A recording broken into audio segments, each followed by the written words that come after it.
UNESCO স্বীকৃত সুন্দরবনের পর্যটন শিল্পকে অন্য মাত্রায় নিয়ে যাওয়ার দাবি উঠল বসিরহাট জুড়ে। সুন্দরবনকে আরো বেশি শিল্পায়নমুখী করার দাবি উঠল। বসিরহাট সীমান্ত পর্যটন স্থল হিসেবে তথা বিশ্বের ভৌগোলিক মানচিত্র হিসেবে জায়গা করে নিয়েছে।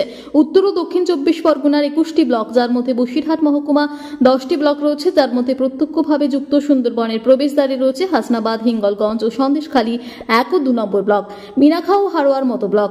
বসিরহাট জুড়ে প্রায় 35 লক্ষ মানুষের বাস, যা রাজ্যের সবচেয়ে বড় মহকুমা বলেই পরিচিত। তাই এবার পর্যটন শিল্পে আন্তর্জাতিক ক্ষেত্রে আরও যাতে বেশি করে দেশ বিদেশের পর্যটকরা এখানে ভিড় জমায়, যেমন তার জন্য পর্যটন শিল্পের উপরে নজর দেওয়ার দাবি তুললেন বসিরহাটের মানুষজন। ইতিমধ্যে ইউনেস্কো সুন্দরবনকে হেরিটেজ ঘোষণা করেছে। পাশাপাশি 102টি দ্বীপ রয়েছে, 48টি দ্বীপের অরণ্য রয়েছে। এছাড়াও 66টি প্রজাতির গাছ রয়েছে। কাঁকড়া, হিতাল, কেওড়া, সুন্দরী, গরান ও গাওয়া সহ একাধিক ম্যানগ্রোভ রয়েছে। কম বেশি 1586টি প্রজাতির প্রাণী বাস করে, যার মধ্যে ভয়ঙ্কর রয়্যাল বেঙ্গল টাইগার গোটা বিশ্বের কাছে পরিচিত। সুন্দরবনের বিভিন্ন প্রজাতির ফল ও ফুল গাছ রয়েছে। বসিরহাটের মানুষের আরও দাবি, সেগুলোর উপরে প্রসেসিং করে যাতে আরও বেশি সুন্দরবনকে শিল্পায়নে পরিণত করা যায়, তার সব রকম ব্যবস্থা করুক সরকার। একদিকে বহু কর্মসংস্থান, পাশাপাশি ছোট, মাঝারি ও বড় শিল্প গড়ে উঠতে পারে।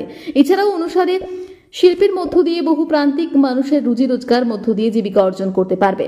বসিরহাটের সমাজকর্মী ছন্দক বাইন বলেন, আন্তর্জাতিক ক্ষেত্রে সুন্দরবনের গরিমা সারা বিশ্বের কাছে প্রসিদ্ধ। সেটাকে আরো বেশি করে শিল্পায়নমুখী করতে যদি রাজ্য সরকার আরো বেশি উদ্যোগী হয়, তাহলে কর্মসংস্থানের নতুন দিগন্ত খুলবে। এখানে পর্যটন কেন্দ্র করতে গেলে আগে তো পর্যটন কেন্দ্র করতে গেলে রাস্তাঘাটের প্রয়োজন আছে বেশি করে, গুরুত্বপূর্ণ এইটা। এবার ম্যানগ্রোভ লাগিয়ে সুন্দরবনের যে পরিবেশকে সুন্দর করে তুলতে হবে। সরকার তো অনেক সুযোগ সুবিধা দিয়েছে, আরও যদি আমাদের সরকার, মুখ্যমন্ত্রী যদি সুযোগ সুবিধা দেয়, তাহলে আমাদের খুবই উপকৃত হবে। এখানে কর্মসংস্থান, মানুষ তো খাটাখাটির উপরে নির্ভর। এখন কর্মসংস্থান বলতে তেমন কিছু বড় শিল্প এখানে গড়ে উঠেনি। যেহেতু পর্যটন কেন্দ্র হলে মানুষ কিছু শ্রমিকরা যদি কাজকর্ম পায়, সেটার সুবিধা হয় মানুষের, যাই কিছু রুটি রোজগারের আয়টা হবে। নদীর সাইডগুলোকে অন্তত ভালো করে সুন্দরী গাছ লাগানো এবং নদীর সাইডটাকে তাকে খুব সুরক্ষা রাখা যায়, কাজকর্ম করে পিচিং করা যায়, সেগুলোর দিকে যদি লক্ষ্য রাখে সরকার, আমার তো মনে হয় ভালো হয়। এগুলো আর নষ্ট যাতে নদীর বাঁধ আর না ভাঙে। আপনার নাম? আমার নাম গোপাল সর্দার। ঘোষণা করেছে সুন্দরবন নিয়ে, আপনি কি বলবেন? রাজ্য সরকারের, আমাদের রাজ্য সরকারের তো তুলনা নেই।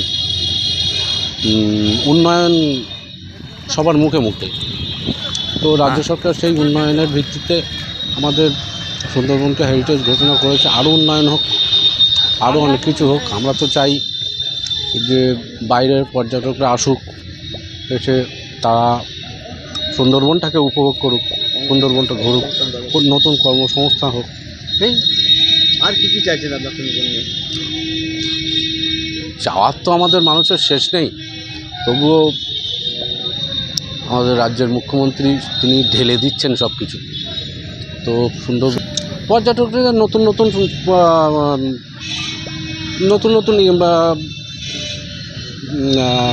নতুন মানে যেভাবে পর্যটক আসতে পারে এখানে, ভালোভাবে তারা ভালোভাবে থাকতে পারে, ঘুরতে পারে, সেরকম নতুন কিছু ব্যবস্থা করলেই নতুন কর্মসংস্থা হবে। অনেক ছোট ছোট ব্যবসাদাররা তারাও কিছু ব্যবসা করতে পারবে, নতুন আয়ের হবে। নতুনভাবে আরও ম্যানগ্রোভ লাগানো উচিত, রাস্তাঘাট দরকার যাতে পর্যটন শিল্পে আরও বাড়ে, নতুন নতুন রিসর্ট বানানো উচিত যাতে কর্মসংস্থান বাড়ে এবং যাতে এলাকার উন্নয়ন হয়। আমাদের এখানে সুন্দরবনের ম্যাক্সিমাম লোক যারা বাইরে কাজ করে, তাদের এখানে অর্থনৈতিক উন্নয়ন হলে তারা সবাই সুন্দরবন এলাকাবাসী উন্নত হবে। মানে আর কি কি চাই আপনাদের? নদীর বাঁধ দরকার, নতুন রাস্তাঘাট দরকার, পানীয় জল দরকার, ম্যানগ্রোভ আরও দরকার। সেগুলো লাগালে কর্মসংস্থান বাড়ে। আপনার নাম? সন্দীপ মিরিদা।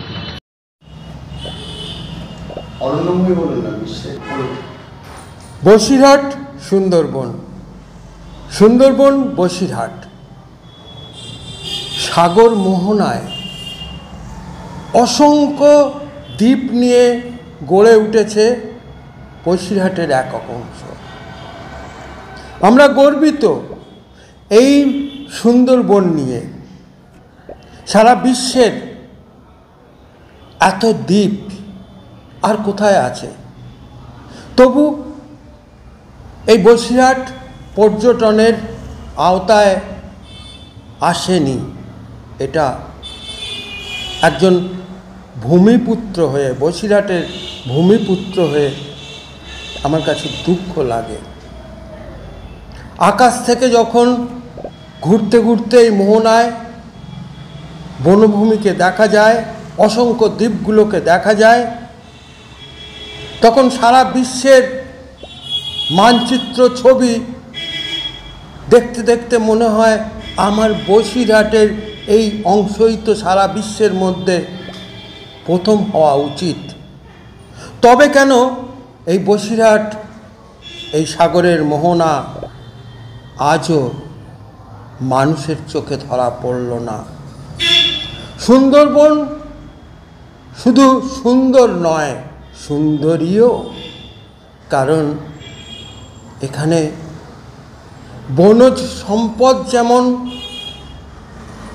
প্রচুর, তেমনি অসংখ্য খাঁড়ি, অসংখ্য দ্বীপের মাঝে যে জলাভূমি সংলগ্ন দৃশ্য, সেই দৃশ্য কিন্তু অতি মনোরম। তাই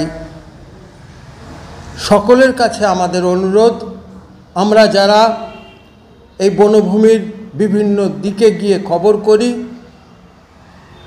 আমরা বুঝতে পারি যে এই বসিরহাট সংলগ্ন এই সুন্দরবন কত সুন্দর এবং কত সুন্দরী।